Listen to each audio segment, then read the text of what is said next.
ভারত থেকে বাংলাদেশে আমদানিকৃত বিদ্যুতের মধ্যে সবচেয়ে ব্যয়বহুল আদানি গ্রুপের বিদ্যুৎ। এবার সেই বিদ্যুতের দাম বাবদ $800 মিলিয়ন দ্রুত পরিশোধের অনুরোধ করে বাংলাদেশের অন্তর্বর্তী সরকারের প্রধান উপদেষ্টা ডক্টর মোহাম্মদ ইউনূসের কাছে চিঠি দিয়েছেন গৌতম আদানি। অন্য ভারতীয় কোম্পানিগুলোর বিদ্যুতের দামের তুলনায় আদানি গ্রুপের বিদ্যুতের দাম 80% বেশি, যে চুক্তি করেছিল হাসিনা সরকার।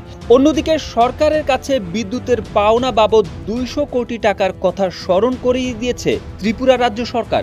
মঙ্গলবার ভারতীয় গণমাধ্যম দ্য ইকোনমিক্স টাইমসের এক প্রতিবেদনে ডক্টর মোহাম্মদ ইউনূসের কাছে গৌতম আদানির চিঠির তথ্য জানিয়েছে। ভারতের ঝাড়খণ্ডের গোড্ডায় আদানি গ্রুপের আদানি পাওয়ার বিদ্যুৎ কেন্দ্র থেকে বাংলাদেশে বিদ্যুৎ সরবরাহ করা বাবদ বিদ্যুৎ উন্নয়ন বোর্ডের কাছে আদানি গ্রুপের এই পাওনা রয়েছে বলে প্রতিবেদনে উল্লেখ করা হয়েছে। গত 27 আগস্ট তারিখ উল্লেখ করা চিঠিটির কপি ইকোনমিক্স টাইমস পেয়েছে বলে জানানো হয়েছে প্রতিবেদনে। কেউ না বুঝলেও আমরা আপনার প্রয়োজন বুঝি, আর তাই তো অত্যাধুনিক ফিচার সম্বলিত বিভিন্ন সাইজ আর কালারের 250-টিরও বেশি ডিজাইন অপশন নিয়ে ওয়ালটন স্মার্ট ফ্রিজ বোঝে আপনার প্রয়োজন। ডক্টর ইউনূসকে লেখা আদানির ওই চিঠিতে বলা হয়, বাংলাদেশের সঙ্গে আমাদের প্রতিশ্রুতি পূরণ করায় ঋণদাতারা আমাদের উপর কঠোর হচ্ছে। আমি বাংলাদেশের বিদ্যুৎ উন্নয়ন বোর্ডের কাছে পাওনা $800 মিলিয়ন দ্রুত ছাড় করতে আপনার সদয় হস্তক্ষেপ কামনা করছি। চিঠিতে বলা হয়, আমরা যেহেতু প্রতিশ্রুতি মেনে নিয়মিত বিদ্যুৎ সরবরাহ করে যাচ্ছি, তাই বিলগুলো নিয়মিত পরিশোধের অনুরোধ করছি এবং এখনকার পাওনাগুলো প্রতি মাসের বিলের সঙ্গে পরিশোধের অনুরোধ করছি।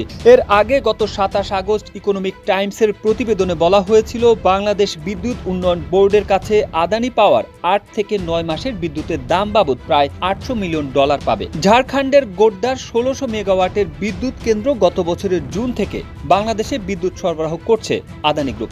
বকেয়া পাওনার বিষয়ে ইকোনমিক্স টাইমসের ইমেইলের জবাব দেয়নি আদানি গ্রুপ। তবে বিষয়টি সম্পর্কে জানেন এমন কয়েকজনের বরাতে সংবাদ মাধ্যমটি জানায়, বিদ্যুৎ সরবরাহ বাবদ আদানিকে প্রতি মাসে বাংলাদেশের $90 থেকে $95 মিলিয়ন পরিশোধের কথা, কিন্তু এর বিপরীতে মাসে $40 থেকে $45 মিলিয়ন দেওয়া হচ্ছে, যে কারণে গত কয়েক মাসে বড় বকেয়া জমে গেছে।